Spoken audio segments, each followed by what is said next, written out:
Good evening, everyone. If I ask all of you sitting down today, what is the biggest problem we're facing? And aligning with the theme tonight, I think most of you would answer climate change as one of your answer. So with no exception, this summer, I had the pleasure of working with Center for Climate Repair and Dr. Tzia Ming on the project of methane oxidation and NOx removal. So a little bit on the background of methane. So methane actually has a warming impact 86 times stronger than CO2 per unit mass. What this means is that one molecule of methane is 86 times better at absorbing heat than CO2. So if we see the graph here, the trend is unfortunately going up for global methane levels, so it is quite an important issue.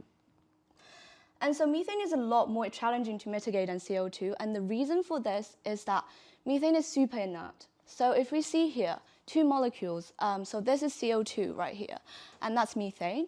So methane has four very strong CH bonds, which are identical, making it adopt a very stable tetrahedral shape, whereas for CO2, due to the polarity in the two elements, a lot of catalytic method is more effective in treating CO2 than methane. So our approach for methane oxidation will be photocatalysis. So what we thought to do was to build a catalytic system using UV light and potential catalyst, and so ultimately to install it in the existing ventilation system. So why we thought about using UV light is that in most ventilation systems, I don't know if you guys know, UV light is already present due to its germicidal properties. So by incorporating an extra feature in the UV light, it's actually very commercially viable to adopt this method of methane removal. So these two equations are the reaction that we're trying to achieve in this project. And so from literature, we found out that titanium oxide and silver nanocatalyst are two very good candidates for our catalyst. And we used a UVC lamp with 254 nanometer wavelength. And so we modeled our atmospheric condition in our experiments too. So currently the methane level globally is on average 2 parts per million, so which is what we use in our experiment as well. And so the gas outlet can then be analyzed in the mass spectrometer at the end. So this is just the coating of the catalyst. So here showing is titanium oxide. So what you're seeing here is the protective case of the UVC lamp. So we coated it, we tried to do it as evenly as possible with titanium oxide. So when the gas flows through it, it can have maximum contact with the reactants. So this is our system. So we have our gas inlets coming in through here, if you can just see. So we've used some common gases found in everyday atmosphere, so like nitrogen and argon, and we try to model that as closely as possible to real life situation. So the gas goes in, and then it passes through the whole lamp. So it's actually a really long lamp. I know it doesn't seem like it on that. So it's about 1 meter. And then so the UVC lamp will be built into there. So it passes through the lamp and the catalyst, and that's where the gas comes out. And hopefully any methane would have been oxidized by then. And then so the gas outlet is then analyzed in the mass spectrometer, which is displayed on graphs on desktop for analyzation. But unfortunately, the results are a little bit disappointing. We did get flat lines. And so what this means is that the system needs further optimization. And from literature and other experiments, we realized the importance of ozone potentially being a key player in this reaction. So a very important next step will be potentially calibrating the system so that it's more sensitive to any changes in the gas concentration. But also, we thought the wavelength may be too long in the UVC lamp, so not providing enough energy into the system, so methane cannot be zapped, essentially. Also, UVC with shorter wavelength also provides the problem that ozone is produced. So one approach for further exploration could be we capture this ozone at the end, so it's disposed of and not let out into the atmosphere, because we don't want ozone out. But on to the next part of my project, which is NOx removal. So NOx, what are NOx? So they are nitrogen oxides, for example, NO and NO2. So they're bad for the environment because they form acid particles and so can cause acid rain and smog. And also they're really harmful to the human body because they can cause irritation in lungs. And so another trend here showing the global NOx level going up. So our objective with NOx is to design, synthesize, characterize, and test catalysts for effective NOx conversion into nitrogen, which is commonly found in the atmosphere. But what we really want to do is to hopefully get some ammonia in the conversion as well. As some of you might know, ammonia has a really wide application in agriculture for example, fertilizers. So this is our experimental design. So from literature, we found that ZSM5, which is a chemical structure, is very effective in NOx reduction. When combined with transition metal, so iron, in this case we have chosen, the performance even enhanced.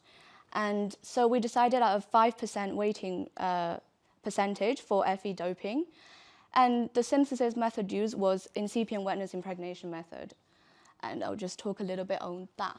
So we used the precursor for the iron doping is iron nitrate nanohydrate.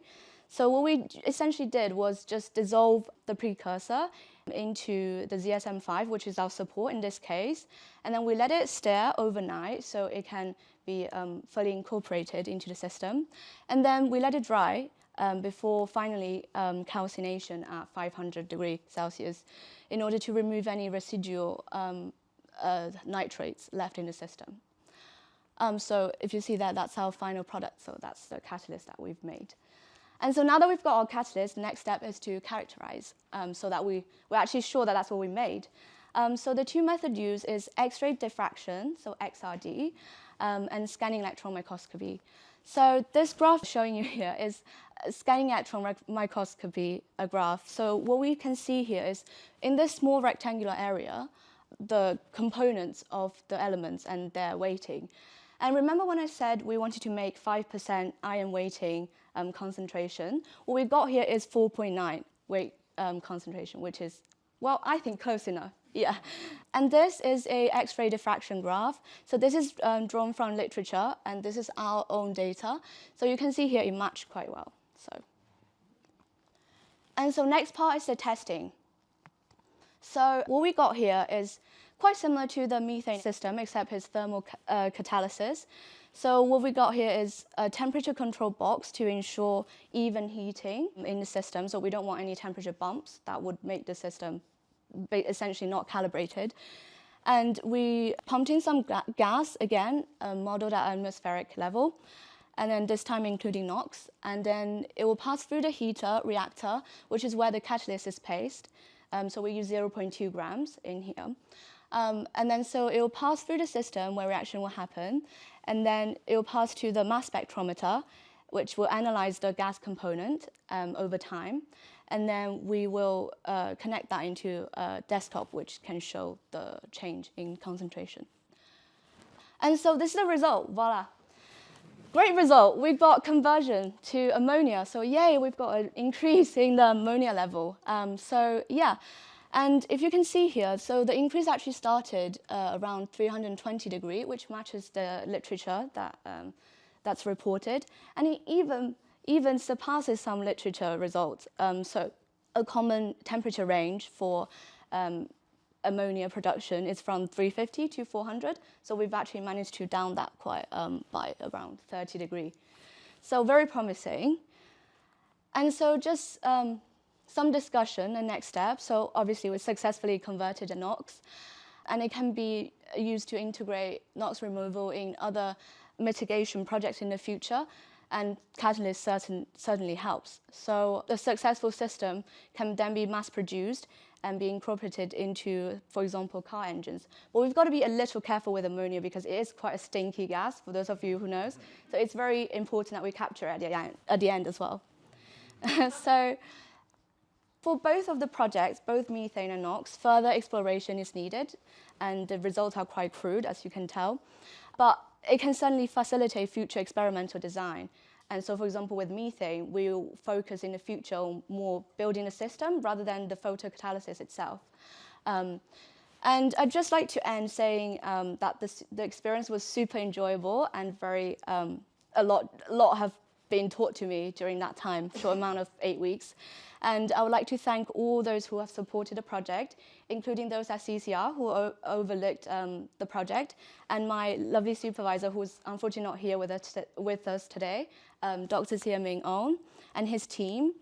And also to all of you sitting down here, thank you for your attention.